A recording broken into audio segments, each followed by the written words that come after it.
What do you think about the graphics of this game? I like them. Because this is 16-bit. Yeah, I like them. This is the same era as the Sega Genesis. Yeah. I really like this aesthetic. I think that it's timeless. I think the Super Nintendo has just like this certain... All right, we return to Demon's Crest. In the last episode, we made it to this little bridge and we're going to face another hippogriff. Yeah, this game is chock full of boss battles. Capcom loves to use and reuse boss battles. I'm so sorry for what my brain just thought of. All right, what would that be? Can you dance the hippogriff? Na na na na na na na na. What is that? What is it? What is that? It's from Harry Potter and the Goblet of Fire during the ball. It's the song that that's plays. the song. Yeah. Wow. Can you dance the hippogriff? Na na na na na na na na. And then they have like the dwarves like crowd surfing. Oh no. Yeah. Just yet another reason why I just can't stand that movie. What was funny was I thought the ball was from a later movie. And I was just like, oh my god, it's from Goblet of Fire. It's official. Yep. This is the worst Harry Potter movie. Yeah. If I didn't think this movie was trash before, this kind of like put the nail in the coffin. I feel so bad for that movie because they just spent so much time on the wrong things. Well, yeah, and like it set up the rest of the movies for eventual failure, victory. But like most of the movies up until then were like, yeah, set them up for failure. Yeah, trying to play catch up with the story and the characters and the plot because Goblet of Fire just spent so much time being like, look how awkward they are. Look how awkward they are. Like, instead of like, doing the plot. Yeah. Well, it's just something that comes with adaptations, I suppose. Yeah. Okay, so if we go in here, we're going to find ourselves another talisman.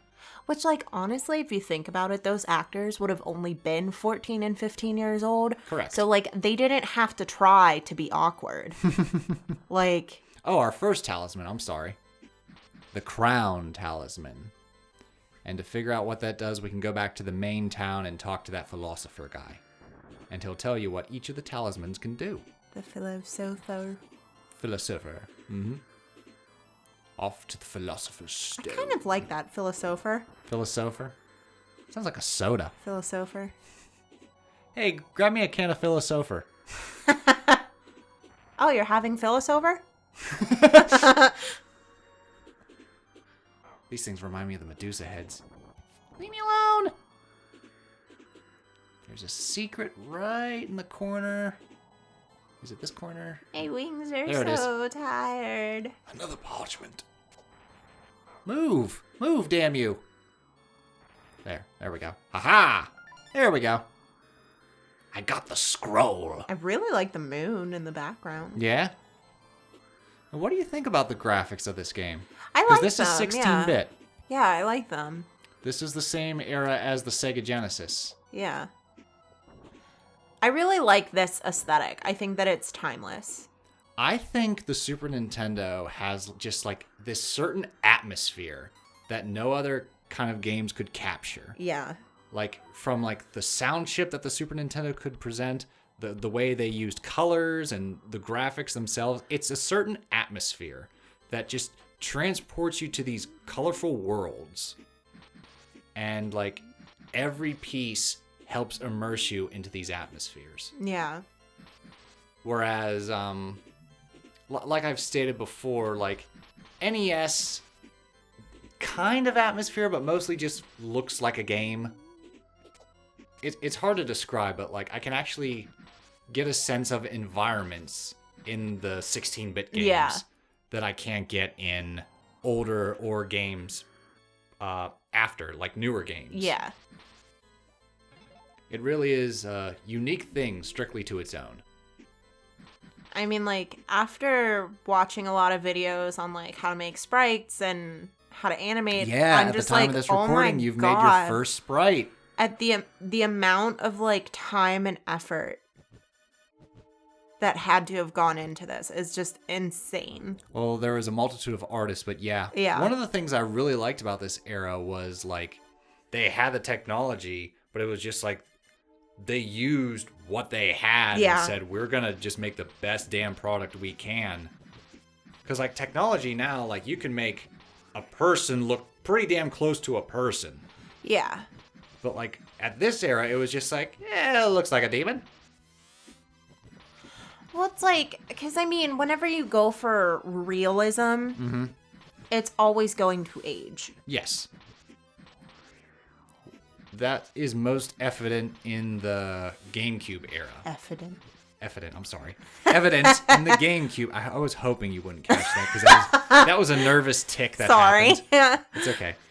Evident is the GameCube era where there was a lot of like games trying to capture like real people. Yeah. And like you look back and now I'm just It like, just well, they ages tried. so poorly. Whereas the cartoony games look so much better. The Yeah, Marios, the Zeldas. They age well because there's not... They look great. There's not a baseline of comparison. Because there was an infamous Zelda game that was infamous because it had a cartoon art style, and people were pissed at the time. They said, this looks like it's for babies. Because there was initially artwork and video footage of a more realistic looking Zelda. At the time, that one looked cooler. But looking back, that one looks hokey. It didn't age well. Yeah, that one looks hokey, whereas there's a timelessness to the cartoony one. Yeah. Because it used that cel-shaded graphics that added a different art style. Oops. Which is very important. Cell shading is something I would be interested in learning more about. Woof.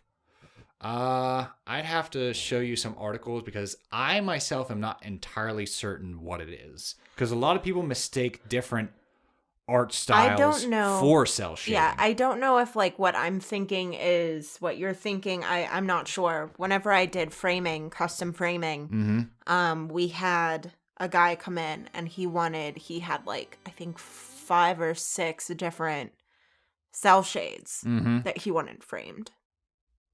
So they were like a physical, almost like a piece of plastic. Okay. And there was an image on each one that eventually, whenever you line them up and move it a certain way, it animates. I'm not certain. So I'm just going to leave that up to somebody who knows, or I'll look it up and give the answer in a future episode. Yeah, I don't know. Because I honestly don't know. But anywho, we got another crest, the Crest of Air. So now we can fly vertically now. We don't just hover back and forth. Ooh. So now we can explore even more of this level. So we're revisiting it, and we're going to utilize the Crest of Air. So yeah.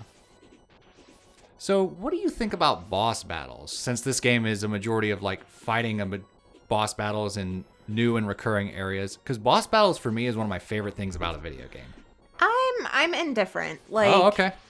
I feel like so much, in my opinion, is dependent on like one another. So I'm trying to figure out what I'm trying to say.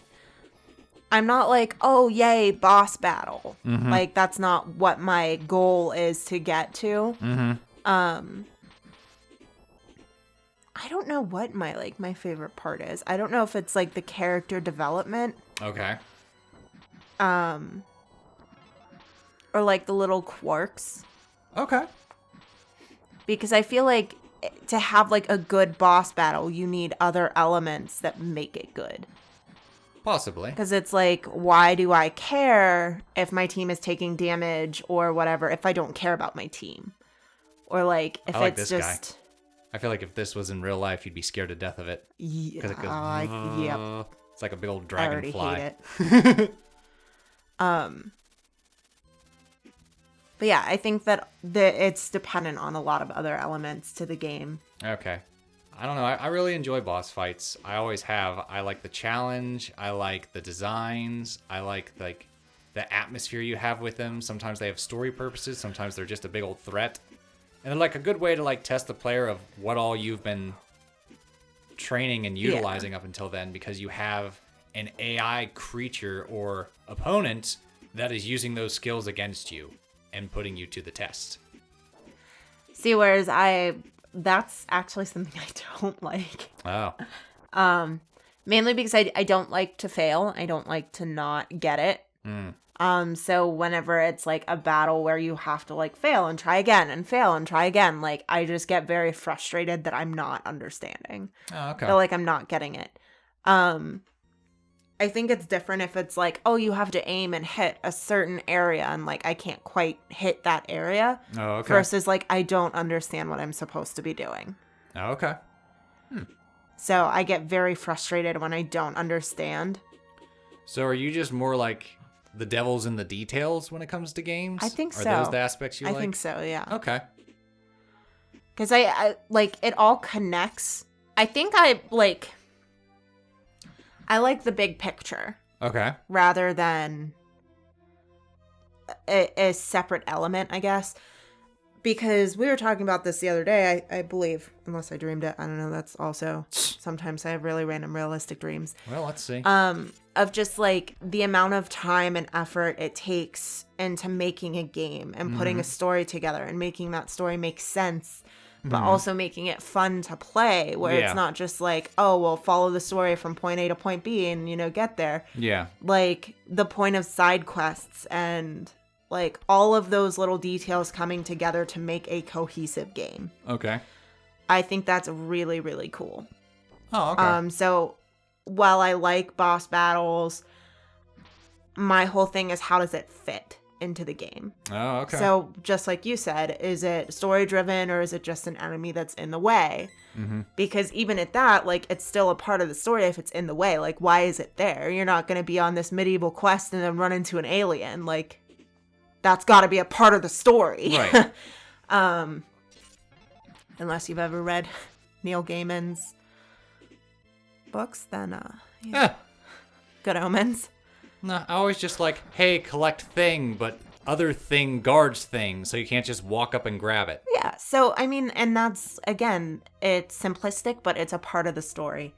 So I just think it's really cool that, like, even like this, somebody took the time to design this creepy little guy and this shop and like his whole environment and the vibe you get and what he's selling and what, you know, what you can buy. Yeah. I just think it's really cool, all of the details that had to go into making it. Yep. So, and especially after watching you make games, I'm like, holy shit, there's a lot that goes into this. It's not just like, put it together. Like, Oh, yeah. no, like it takes a lot of time and planning and... I feel like that was most evident when we played Jamonius's game, Arcanion.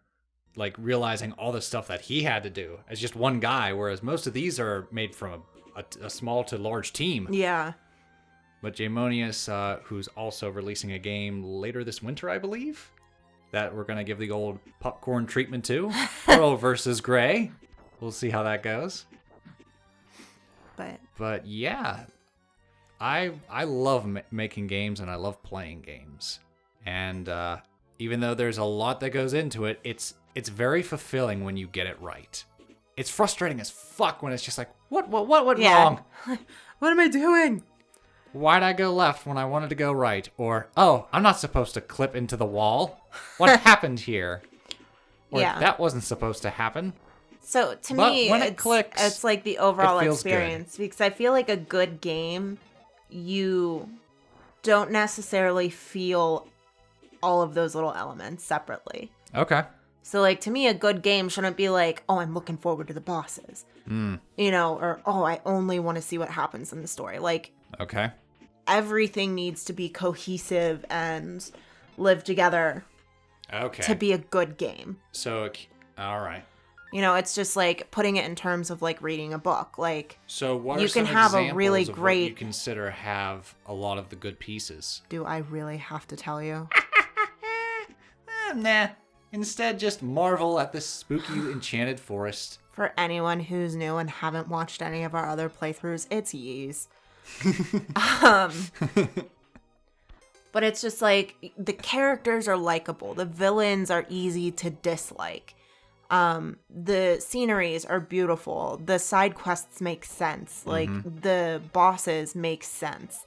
Like you have a goal. There's a story, but it's not overwhelming. Like, you know, there's a mystery to it, but everything makes sense. Like the things you're collecting make sense in the world. So it's not like, oh, I'm running through this city, but I need to collect dinosaur bones. I'm sorry, other people would notice that. Like, it's unrealistic versus like, okay. you know, I need to pick up coins, or in Ys 9, like, they have to find certain flowers. Oh, so you So it's think like- so far of Ys the series, Yeah, I do. I think not just Ys like 8. Okay. overall, like the developers and the creators and the writers, so far, again, I've only played, A handful. yeah, I've only finished one. I'm like maybe a quarter of a way through the next one. But like all of the elements to me are there where it's just fun to play. Like, I'm never questioning why I'm facing a certain boss or why I'm facing a certain bad guy. Okay. Like, it never feels out of place. Whereas, like, sometimes in a game, I can see where I'd be like, where the fuck did this come from? Like, why am I okay. fighting this here? Like, Okay. it just doesn't make sense. Gotcha. No, certainly. So, They ran out of time. Developer crunch. I don't know. Could be a little bit of anything. Nah, good to know. yeah. And Ys is a good choice, I'll say that. Yeah. I like this aesthetic, though. So now the forest is going to be engulfed in flames by the fire demon. And it changes the entire scenario, which I think is really cool. So, like, no longer is it a peaceful forest. It's a dangerous forest that's burning around you. It's a forest fire. Mm-hmm. Where's Smokey the Bear? Only you can... Oh, shit. You're on your own. I don't know if anyone else ever felt a huge, like, burden sense of responsibility every time there was a wildfire and thinking that you didn't prevent it. But that was me as a child. Every time that it would be, like, on the You news just that pictured California... very disappointed Smokey standing over you being like, I asked you to Should prevent do this. this. And it's just like, I remember being in like grade school and hearing about like forest fires in California and just being devastated that I did nothing about it. Like, I was supposed to prevent this. I'm sorry, Smokey. I tried. I was a very melancholic kid Woohoo! with a I great got sense of another responsibility. Now, these things are very important. You got to collect all the talismans to get the true ending. Okay. You got to collect all the talismans, all the crests, all the scrolls, and all the vials. So, like, you got to... Every time I pause and you see, like, all those segments, Yeah. fill it up. That's how you get the true ending. Now, this next boss, he's a toughie. Which is why I have a herb potion. Alright, so this is the Fire Lord. Then the Fire Nation attacked. And then the Fire Nation attacked. Oh, he is cool. Yeah. And he has multiple forms. Hellfire. Careful. So what's interesting, if you die on this boss and come back, the trees at the top, they disappear. They're no longer on fire. Which, Oh. oddly enough, makes this boss easier because fire will occasionally drop from those Right. treetops. And you can take damage. Yeah. But, like, I don't know if it was a glitch or yeah, an I was going to say, I oversight. wonder why they would do that. Yeah. Unless they were like, oh, sorry, you might be having a hard time. This is our, like, mandatory easy mode. I don't think it was intentional because these kind of things happen when I make games to where, like, what happens is you'll turn, like, a variable or a switch off, and if the player dies, you reset, but if you forget to turn it back on, Oh. that event stays off. Okay. Because this is the second form, and So it's very annoying. it could just be an 'cause he flies in easy, figure like an eights. easy oversight. Ah. I hate that it moves in figure eights. Yep, I'm using a potion. What of it? You know what would be super evil though? What? If he moved in figure eights, but they were different sized loops Oh, every God. time. Evil! Because this boss isn't hard enough. Evil! And this is why I don't make games. But hey, we got him. Because I'd be over here like, you know what I would fucking hate? Yeah, there's a lot of mechanics in video games where you're just like, this is stupid. And then when you think of like game mechanics, you're like, well, you know, it'd be cool if we did this. I'm like, no, Yeah, no one. you hate it. You'd cry. You're right, I would cry. All right, we got even more power-ups. In the next, see, that's the world map. Okay, So I each see. of those Yeah, Roman yeah. numerals are the stages we must visit. Gotcha. So we've done the first 3. 4, 5, and 6 is next. Toodles.